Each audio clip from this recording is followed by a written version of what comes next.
Assalamualaikum warahmatullahi wabarakatuh. Selamat malam buat teman-teman semuanya. Terima kasih banyak buat teman-teman yang sudah mengklik video saya. Saya Rahayu Fajri akan menceritakan sebuah kisah misteri untuk teman-teman semuanya. Buat teman-teman yang penasaran dengan kisah apa yang akan saya ceritakan pada malam hari ini, tonton video saya sampai selesai.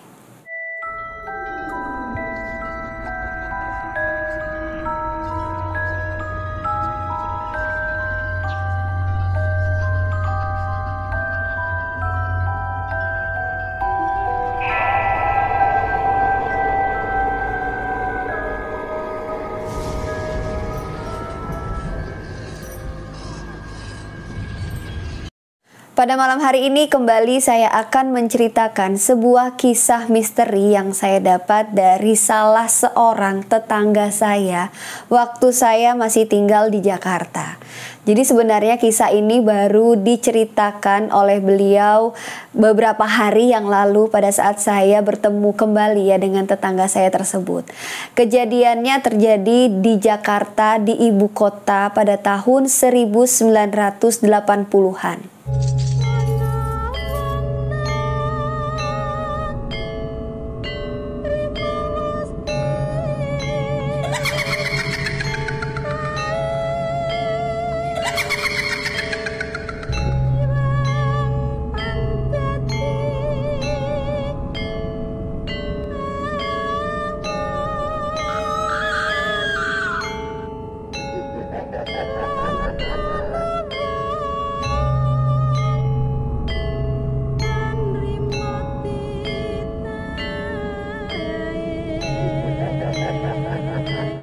Di sini kita sebut saja namanya Ibu Sumi.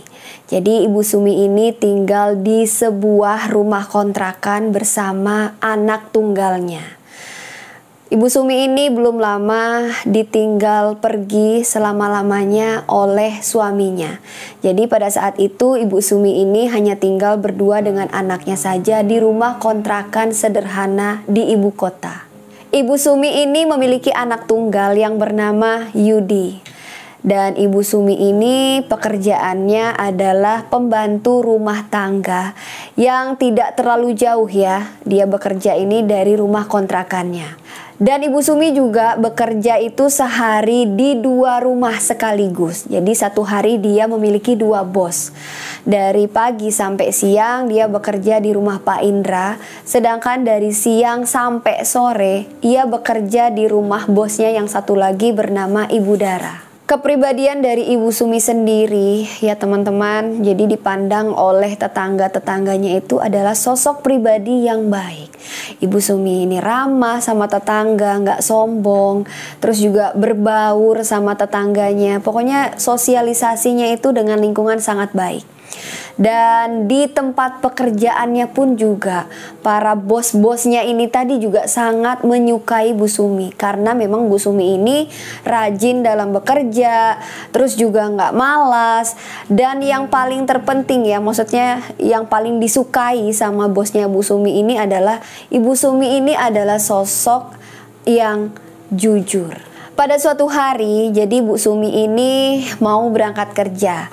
Dan kebetulan di hari itu anaknya Yudi ini libur sekolah teman-teman. Dan Yudi ini anak dari Bu Sumi ini baru berusia kurang lebih 7 tahun. Jadi pada saat itu masih duduk di kelas 1 SD. Pada saat itu Yudi ini libur sekolah dan kebetulan Ibu Sumi juga mau berangkat kerja. Akhirnya Yudi ini ikutlah sama Bu Sumi untuk bekerja di rumah Pak Indra dan Ibu Dara. Pada saat ke rumah Pak Indra, pekerjaan Ibu Sumi ini dari pagi sampai siang sudah diselesaikan oleh Bu Sumi. Ibu Sumi langsung bergegas menuju ke rumah Ibu Dara. Jadi Ibu Sumi ini emang nggak sempat pulang ke rumah ya teman-teman untuk sekedar beristirahat. Jadi dari rumah Pak Indra, Ibu Sumi ini langsung lanjut ke rumah Ibu Dara untuk melanjutkan pekerjaannya. Nah, di rumah Ibu Dara, Yudi ini pun juga diajak oleh Bu Sumi. Pada saat sampai di rumah Ibu Dara, seperti biasa lah ya kegiatan Ibu Sumi ini tadi. Pada saat datang, Ibu Sumi langsung bebenah rumah, Bu Sumi nyapu, dilanjut ngepel, lanjut nyuci piring, dan membersihkan satu persatu rumah dari Ibu Dara tersebut. Setelah pekerjaan semuanya selesai, hari pun sudah malam. Dan pada saat Ibu Sumi ini ingin pulang ke rumah, tapi Ibu Sumi ini tidak menemukan anaknya Yudi.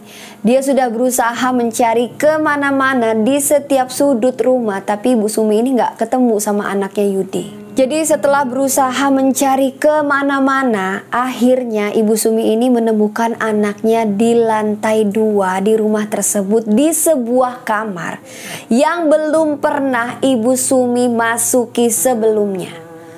Di kamar tersebut, Ibu Sumi melihat anaknya Yudi ini sudah tidak sadarkan diri. Jadi pintu kamar tersebut terbuka dan anaknya itu tergeletak tidak sadarkan diri di dalam kamar tersebut. Dan yang paling membuat Ibu Sumi ini kaget, seisi kamar tersebut dipenuhi dengan berbagai jenis kembang atau sesajen dan bau dupa yang sangat menyengat. Dan yang paling membuat Ibu Sumi ini terkaget-kaget, gak menyangka di kamar tersebut ternyata dipenuhi dengan lukisan anjing. Penuh seisi kamar tersebut. Akhirnya karena Ibu Sumi ini udah panik, takut, dan khawatir ya dengan keadaan anaknya ini Yudi, digendonglah anaknya Yudi dan langsung ingin bergegas pulang ke rumahnya. Pada saat Ibu Sumi ini membalikkan badannya, tiba-tiba Ibu Sumi ini dikagetkan dengan sosok Ibu Dara yang sudah berdiri di hadapannya. Ibu Dara yang sebenarnya jarang sekali ya berbicara dengan Ibu Sumi. Pada saat itu Ibu Dara ini bertanya kepada Ibu Sumi dengan suara yang pelan. "Sumi, apakah kamu sudah selesai dengan pekerjaanmu?" Sambil matanya Ibu Dara ini menatap ke arah kamar yang pintunya terbuka. Dengan perasaan takut, Ibu Sumi ini pun menjawab, anu Bu, iya udah selesai, baru aja selesai." Dan Ibu Dara pun berkata, "Ya udah, sekarang kamu pulang ke rumah kamu." Sambil menatap tajam ya ke arah Ibu Sumi dan anaknya Yudi yang digendong oleh Bu Sumi. Akhirnya Bu Sumi pun langsung bergegas pulang dengan rasa cemas dan takut membawa anaknya Yudi. Dan setelah kejadian tersebut ya teman-teman, Ibu Sumi ini memutuskan untuk berhenti dari pekerjaannya, yaitu bekerja di rumah Ibu Dara. Ya karena mungkin merasa takut, merasa bersalah juga, nggak tahu deh. Pokoknya di sini Bu Sumi ini memutuskan untuk berhenti dari rumah Ibu Dara. Sejak berhenti dari rumah Ibu Dara, sikap Bu Sumi ini sudah tidak seperti biasanya lagi. Yang tadinya Ibu Sumi ini ramah sama tetangga, sering ngobrol sama tetangga. Tapi setelah kejadian tersebut, Ibu Sumi ini menjadi menutup dirinya. Jarang bertegur sapa dengan tetangga, lebih banyak mengurung dirinya di rumah. Bahkan Ibu Sumi ini lebih sering melamun atau lebih banyak diam. Bukan cuma Ibu Sumi saja yang berubah dari sikapnya, tetapi di sini anaknya Yudi pun juga sama teman-teman. Tetapi beda versi. Kalau Bu Sumi lebih sering diam, melamun, dan menutup dirinya. Kalau anaknya Yudi ini setelah kejadian tersebut sering sakit-sakitan. Saking sering sakitnya, Yudi ini sudah tidak sekolah lagi, tidak melanjutkan sekolahnya dikarenakan memang hampir setiap hari Yudi ini sakit. Jadi karena sikap Ibu Sumi ini yang sudah jauh sekali berbeda, para tetangganya ini juga merasa aneh ya dengan keadaan Bu Sumi yang berbeda. Akhirnya ada 1-2 tetangga yang berusaha untuk menanyakan kepada Bu Sumi apa yang sebenarnya terjadi. Tetapi di sini Ibu Sumi malah tidak menceritakan apa yang sebenarnya ia alami bersama anaknya pada saat di rumah Ibu Dara tersebut. Dan setelah kejadian tersebut, sikap Yudi ini juga berbeda dari biasanya. Yang tadinya sehat, terus dia menjadi sering sakit-sakitan, bahkan berhenti sekolah. Bahkan yang lebih membingungkan ya sikapnya itu adalah hampir setiap malam, di tengah malam, Yudi ini sering sekali keluar rumah menggonggong-gonggong seperti anjing. Jadi membuat para warga yang melihat dan mendengar ya gonggongan dari Yudi ini keluar rumah dan berusaha untuk menenangkan Yudi. Dikarenakan sikap Yudi ini yang hampir setiap malam keluar rumah, tengah malam lagi ya teman-teman. Jadi membuat Ibu Sumi ini merasa malu, terus merasa takut mengganggu warga. Karena anaknya ini hampir tiap malam membuat kegaduhan dengan menggonggong-gonggong gitu ya keluar rumah. Akhirnya membuat Ibu Sumi ini memutuskan ya untuk mengunci anaknya di dalam kamar. Nah, jadi setelah pintunya dikunci, Ibu Sumi ini membolongkan ya di bagian pintunya itu bolongan kecil agar Ibu Sumi ini bisa sesekali melihat kondisi anaknya dari luar kamar tersebut. Sudah kurang lebih 1 minggu lamanya Ibu Sumi ini mengunci anaknya Yudi di dalam kamar. Hanya malam hari saja teman-teman.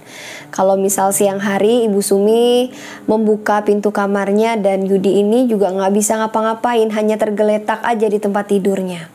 Dan pernah kejadian satu malam, karena Ibu Sumi ini biasanya kalau misal sebelum tidur itu mengecek anaknya, melihat dari bolongan kecil yang dibuatnya. Dan pada malam hari itu Ibu Sumi ini dikagetkan dengan di dalam kamar anaknya itu seluruh kamarnya terlihat merah semua. Nah, di sini Ibu Sumi ini merasa ada yang aneh ya. Kok merah semua sih di dalam kamarnya Yudi? Ada apa ya? Tetapi pada saat melihat kejadian tersebut, Ibu Sumi ini tidak masuk ke dalam kamar anaknya, melainkan langsung bergegas masuk ke dalam kamarnya beliau. Ibu Sumi bilang dalam hatinya, ya udahlah, mendingan besok aja lah aku ceknya. Kalau misal aku masuk sekarang, takutnya Yudi ini berontak dan dia malah keluar lagi.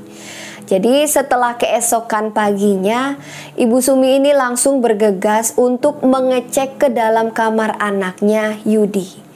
Pada saat membuka pintu kamar anaknya ini, di seluruh dinding kamar anaknya tersebut tidak ada yang berwarna merah. Dinding kamarnya masih sama seperti yang kemarin-kemarin berwarna putih. Dan pada saat itu yang ada dalam pikiran Bu Sumi ini hanya, halusinasiku aja kali, ngayal nggak mungkin lah. Apa yang kulihat semalam mungkin ya udahlah karena aku ngantuk aja kali. Ya udah, akhirnya pada saat itu ia melupakanlah kejadian yang ia lihat pada saat ia ingin tidur ya. Dan malam berikutnya teman-teman, sebelum Ibu Sumi ini tidur, seperti biasanya ia kembali melihat anaknya itu dari lubang kecil yang ia buat di dinding pintu. Pada saat melihat kembali ke dalam kamarnya itu, Ibu Sumi ini kembali melihat ada cahaya yang berwarna merah. Dan hampir semuanya itu benar-benar terlihat merah, nggak ada warna yang lain. Di sini Bu Sumi ini kembali berpikir, beneran apa enggak sih ini? Apa cuman hayalanku lagi ya? Akhirnya Bu Sumi ini tidak memutuskan untuk masuk lagi ke kamar anaknya, melainkan langsung berlari ke kamarnya untuk membuang ya pikiran-pikiran buruknya. Pada malam hari itu Ibu Sumi ini langsung memutuskan untuk tidur teman-teman. Nah, pada saat Ibu Sumi ini sedang tertidur pulas, tengah malam, entah dari mana Yudi ini bisa keluar ya dari kamar yang sudah terkunci. Tiba-tiba Yudi ini masuk ke dalam kamar Ibu Sumi dan membisikkan sesuatu ke telinga Ibu Sumi yang sedang terlelap tidur. Yudi mengatakan, "Ibu, sekarang aku tidur bersama anjing yang badannya hampir memenuhi seisi kamar.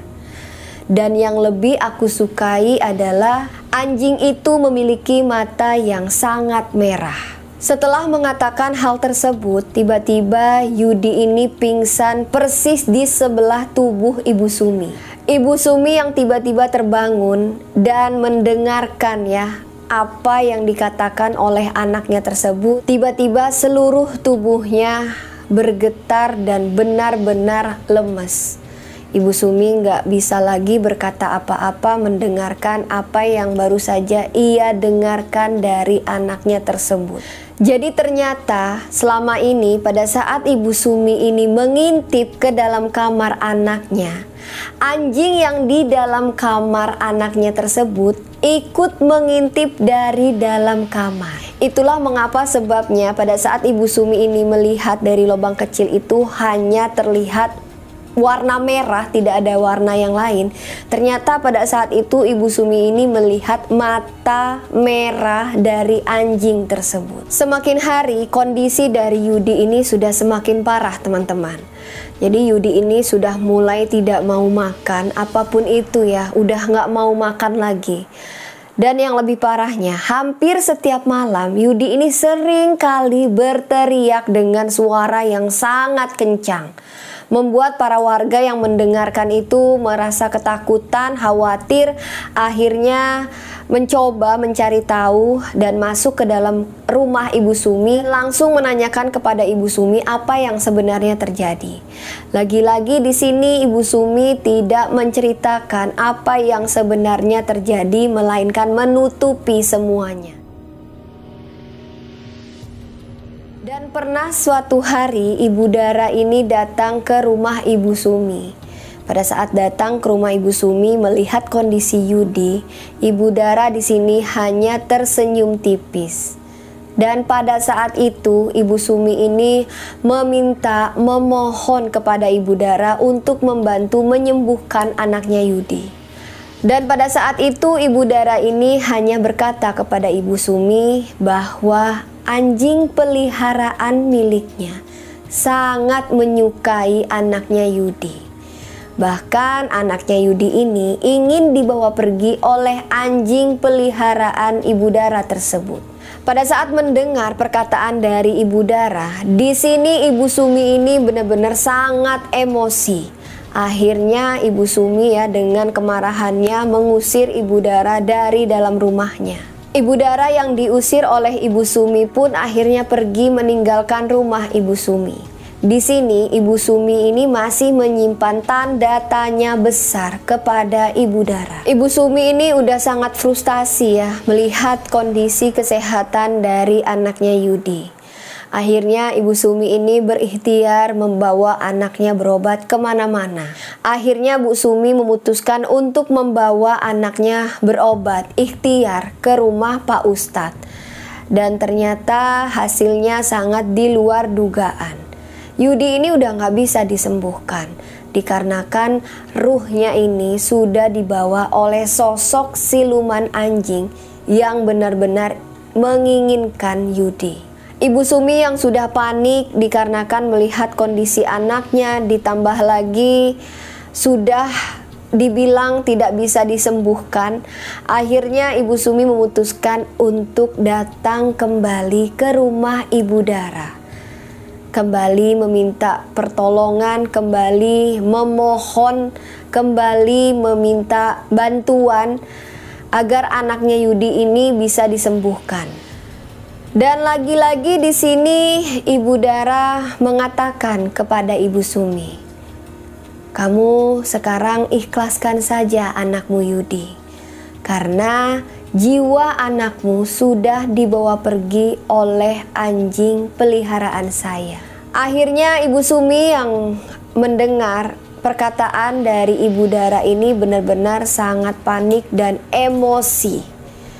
Dengan perasaan yang marah, emosi, dan kecewa, akhirnya Ibu Sumi pergi meninggalkan rumah Bu Dara tanpa sepatah kata pun. Dengan perasaan marah, kecewa, dan sedih, akhirnya Ibu Sumi melangkahkan kakinya menuju ke rumahnya untuk pulang. Dan betapa kagetnya Ibu Sumi pada saat sampai di rumahnya, melihat anak tunggalnya, anak satu-satunya, sudah meninggal dunia. Mengetahui anak satu-satunya sudah tiada, sambil menangis, Ibu Sumi ini berteriak, membuat para tetangganya ini khawatir, dan akhirnya tetangga-tetangga dari Ibu Sumi ini langsung mendatangi rumah Ibu Sumi. Maksudnya mau tahu apa yang sebenarnya terjadi dan membuat Ibu Sumi ini sampai berteriak histeris. Dan pada saat sampai di rumah Ibu Sumi, warga yang datang ini pun juga sangat shock, kaget melihat kondisi anaknya Bu Sumi yang sudah meninggal dengan keadaan yang tragis. Kenapa tragis di sini saya bilang? Karena hampir seluruh tubuh Yudi ini dipenuhi dengan luka-luka. Nah, membuat para tetangga-tetangganya ini mengira ya, pada awalnya bahwa Yudi ini meninggal karena disiksa oleh ibunya. Mendengar tuduhan para tetangga yang mengatakan bahwa anaknya Yudi ini meninggal karena dipukuli olehnya, Ibu Sumi langsung membantah keras. Ibu Sumi mengatakan kepada tetangga-tetangganya tersebut bahwa anaknya Yudi ini mengidap sakit non medis. Bahkan dirinya aja nggak tahu anaknya ini sakit apa. Sudah dibawa kemana-mana, ke dukun, Pak Ustadz, kemana-mana, tetap jawabannya sama, tidak bisa disembuhkan.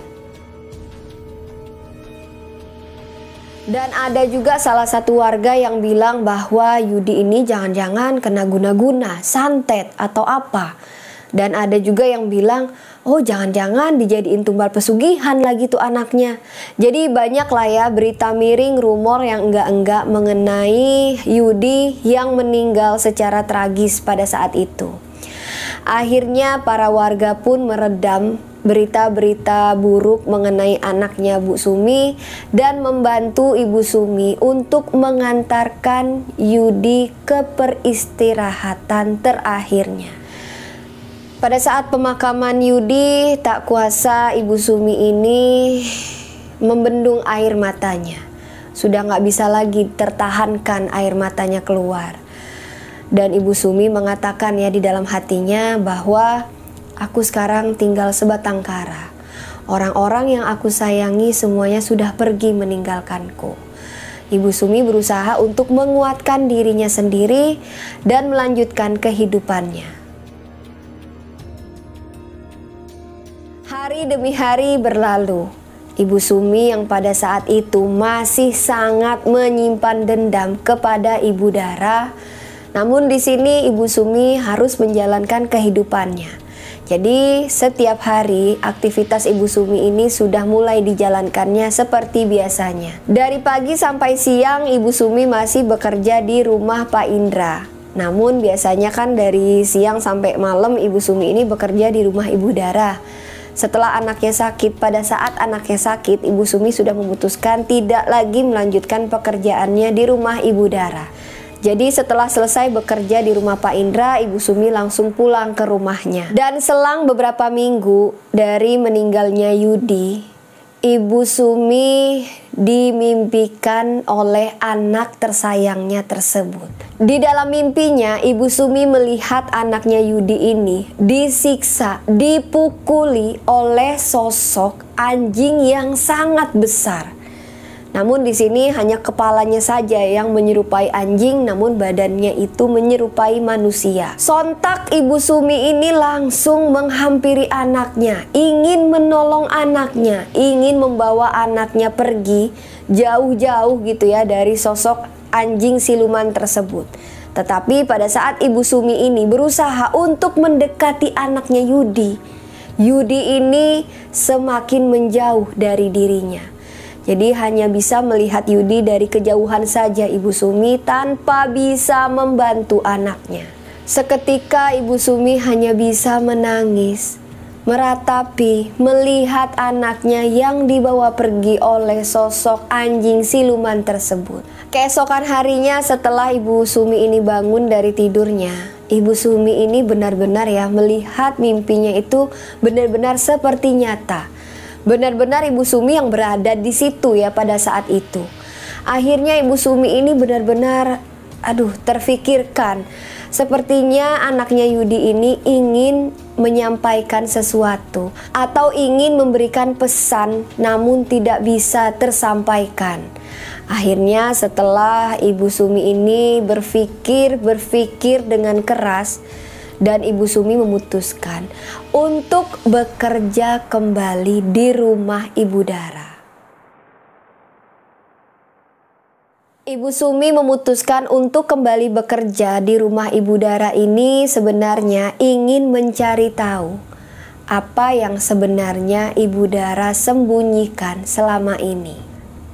Dari situ Ibu Sumi ini bisa mengumpulkan bukti yang kuat, kurang lebih 1 minggu lamanya.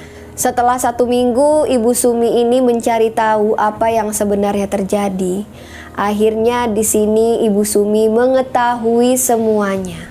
Dan hal tersebut membuat Ibu Sumi benar-benar terkejut. Ternyata Ibu Dara menggunakan pesugihan anjing. Dan selama ini Ibu Dara sudah bersekutu dengan setan yang membuat dirinya ini kaya raya dan membuat dirinya tidak bisa menua atau bisa dibilang awet muda. Dan setelah mengetahui hal tersebut, Ibu Sumi ini seperti flashback ke belakang. Jadi benar ya apa perkataan Ustadz yang pernah aku datangkan pada saat itu membawa anakku Yudi. Pak Ustadz tersebut mengatakan bahwa jiwa Yudi sudah dibawa oleh siluman anjing tersebut. Dan akhirnya di sini Ibu Sumi sudah mengetahui semuanya. Dan ada satu hal lagi yang membuat Ibu Sumi ini semakin terkejut dan tidak menyangka adalah, jadi di dalam satu ruangan, ya mungkin bisa jadi itu adalah ruangan yang dimasukkan oleh anaknya Yudi ya pada saat Yudi ini pingsan. Jadi di dalam ruangan tersebut Ibu Sumi ini melihat ada 50 foto anak kecil. Dan dari 50 foto tersebut salah satunya ada foto anaknya Yudi di sana. Dan bukan cuma itu saja. Di dalam ruangan tersebut banyak sekali sesajen-sesajen. Di antara sesajen tersebut, Ibu Sumi melihat ada semangkok darah segar. Itu nggak tahu ya, darah segar manusia kah atau darah segar hewan. Di sini Ibu Sumi nggak bisa menjelaskan secara detail. Yang jelas beliau melihat ada semangkok darah segar di dalam kamar tersebut. Pada saat itu tubuh Ibu Sumi ini berasa udah nggak ada tulangnya saking lemasnya. Akhirnya dengan tidak berdaya Ibu Sumi memutuskan untuk pulang ke rumahnya. Jadi pada saat di rumah Ibu Sumi akhirnya memutuskan untuk menceritakan dari awal sampai terakhir apa yang baru saja ia lihat ke para warga, ke tetangga-tetangganya. Dan para warga yang mengetahui apa yang sudah Ibu Sumi lihat dan apa yang sudah Ibu Sumi ini alami. Akhirnya warga tersebut memutuskan untuk beramai-ramai mendatangi rumah Ibu Dara dan mengusir Ibu Dara dari kampungnya tersebut. Jadi teman-teman, ternyata setelah diingat-ingat kembali oleh para warga di rumahnya Ibu Sumi, setiap 1 tahun sekali pasti ada anak kecil yang meninggal dunia. Tapi karena mungkin ya yang namanya anak kecil yang meninggal dan jangka waktunya itu setahun, kadang 1 kali atau 2 kali. Jadi nggak ada yang curiga bahwa salah satu warganya itu ada yang melakukan pesugihan anjing. Dan pada saat kejadian yang menimpa Ibu Sumi inilah baru semuanya terbongkar. Sampai di sini kisah yang dapat saya sampaikan pada malam hari ini.